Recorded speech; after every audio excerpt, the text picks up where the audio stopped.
अध्याय 23 शास्त्रियों और फरीसियों से सावधान।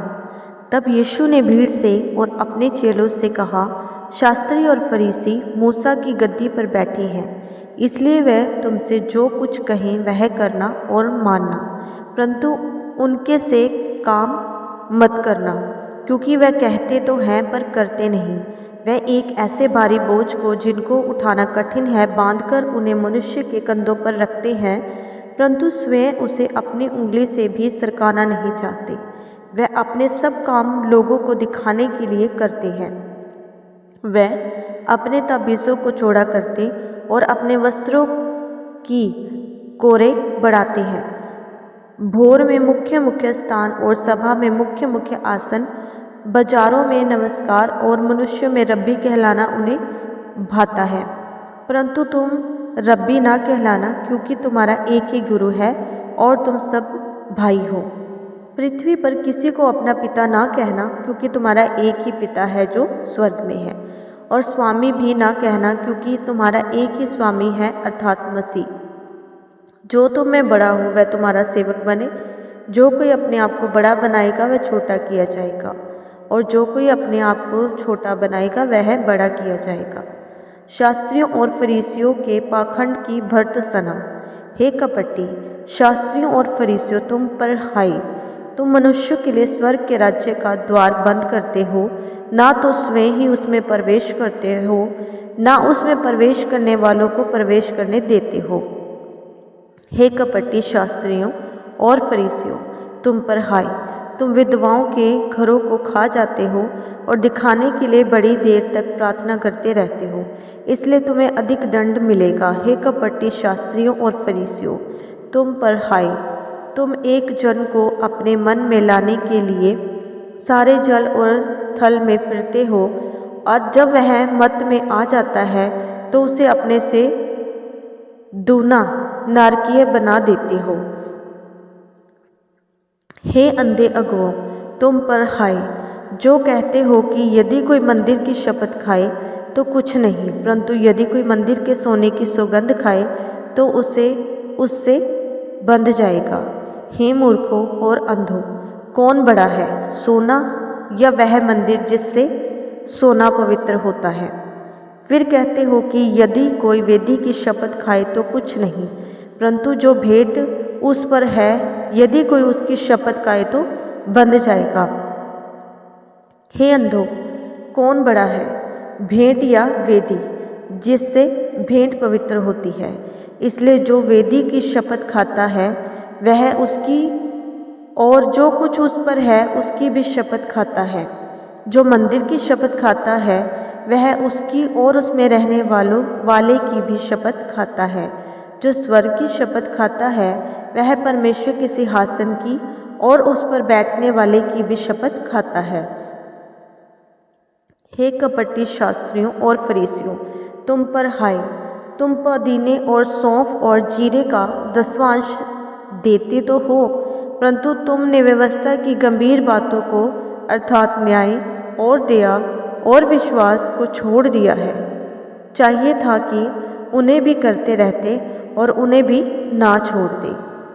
हे अंधे अगुओं, तुम मच्छर को तो छान डालते हो, परंतु ऊँट को निगल जाते हो। हे कपटी शास्त्रियों और फरीसियों, तुम पर हाय! तुम कटोरे और थाली को ऊपर ऊपर से तो मांजते हो, परंतु भीतर अंधेर और असंयम से भरे हुए हैं। अंधे फरीसी, पहले कटोरे और थाली को भीतर से मांज कि वह बाहर से भी स्वच्छ हो। हे कपटी शास्त्रियों और फरीसियों, तुम पर हाय! तुम चूना फिरी हुई कब्रों के समान हो, जो ऊपर से तो सुंदर दिखाई देती हैं, परंतु भीतर मुर्दों की हड्डियों और सब प्रकार की मलिनता से भरी हैं। इसी रीति से तुम भी ऊपर से मनुष्य को धर्मी दिखाई देते हो, परंतु भीतर कपट और अधर्म से भरे हुए हो। शास्त्रियों और फरीसियों पर दंड की भविष्यवाणी। हे कपटी शास्त्रियों और फरीसियों, तुम पर हाय!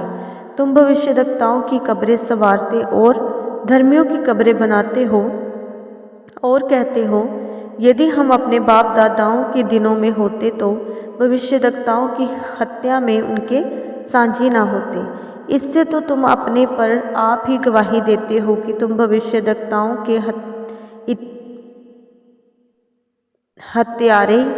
हत्यारों की संतान हो। तुम अपने बाप दादाओं के पाप का घड़ा पूरी रीति भर दो।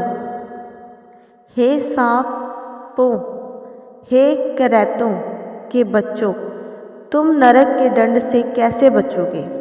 इसलिए देखो, मैं तुम्हारे पास भविष्यद्वक्ताओं और बुद्धिमानों और शास्त्रियों को भेजता हूँ, और तुम उनमें से कुछ को मार डालोगे और क्रूस पर चढ़ाओगे, और कुछ को अपने आराधनालयों में कोड़े मारोगे और एक नगर से दूसरे नगर में खदेड़ते फिरोगे, जिससे धर्मी हाबिल से लेकर बेरीकियाह के पुत्र जकरिया तक, जिसे तुमने मंदिर और वेदी के बीच में मार डाला था, जितने धर्मियों का लहू पृथ्वी पर बहाया गया है, वह सब तुम्हारे सिर पर पड़ेगा।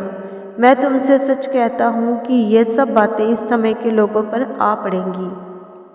यरूशलेम के लिए विलाप। हे यरूशलेम, हे यरूशलेम, तू भविष्यद्वक्ताओं को मार डालता है और जो तेरे पास भेजे गए उन पर पथराव करता है। कितनी ही बार मैंने चाहा कि जैसे मुर्गी अपने बच्चों को अपने पंखों के नीचे इकट्ठा करती है, वैसे ही मैं भी तेरे बालकों को इकट्ठा कर लूं, परंतु तुमने ना चाहा। देखो, तुम्हारा घर तुम्हारे लिए उजाड़ छोड़ा जाता है, क्योंकि मैं तुमसे कहता हूँ कि अब से जब तक तुम ना कहोगे, धन्य है वह जो प्रभु के नाम से आता है, तब तक तुम मुझे फिर कभी ना देखोगे।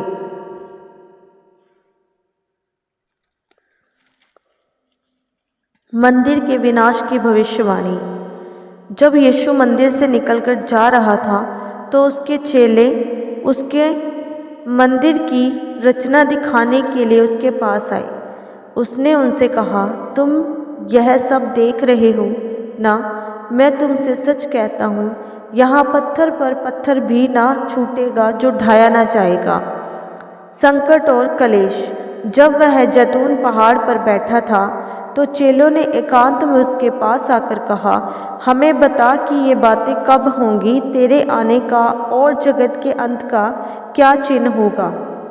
यीशु ने उनको उत्तर दिया, सावधान रहो, कोई तुम्हें ना भरमाने पाए, क्योंकि बहुत से ऐसे होंगे जो मेरे नाम से आकर कहेंगे, मैं मसीह हूँ, और बहुतों को भरमाएंगे। तुम लड़ाइयों और लड़ाइयों की चर्चा सुनोगे, तो घबरा ना जाना, क्योंकि इनका होना आवश्यक है, परंतु उस समय अंत ना होगा, क्योंकि जाति पर जाति और राज्य पर राज्य चढ़ाई करेगा, और जगह जगह अकाल पड़ेंगे और भूकंप होंगे। ये सब बातें पीड़ाओं का आरंभ होगी। तब वे कलेश देने के लिए तुम्हें पकड़वाएंगे और तुम्हें मार डालेंगे, और मेरे नाम के कारण सब जातियों के लोग तुमसे बैर रखेंगे। तब बहुत से ठोकर खाकर कहेंगे और एक दूसरे को पकड़वाएंगे और एक दूसरे से बैर रखेंगे। बहुत से झूठे भविष्यद्वक्ता उठ खड़े होंगे और बहुतों को भरमाएंगे। अधर्म के बढ़ने से बहुतों का प्रेम ठंडा पड़ जाएगा, परंतु जो अंत तक धीरज धरेगा उसी का उद्धार होगा। और राज्य का यह सुसमाचार सारे जगत में प्रचार किया जाएगा कि सब जातियों पर गवाही हो, तब अंत आ जाएगा।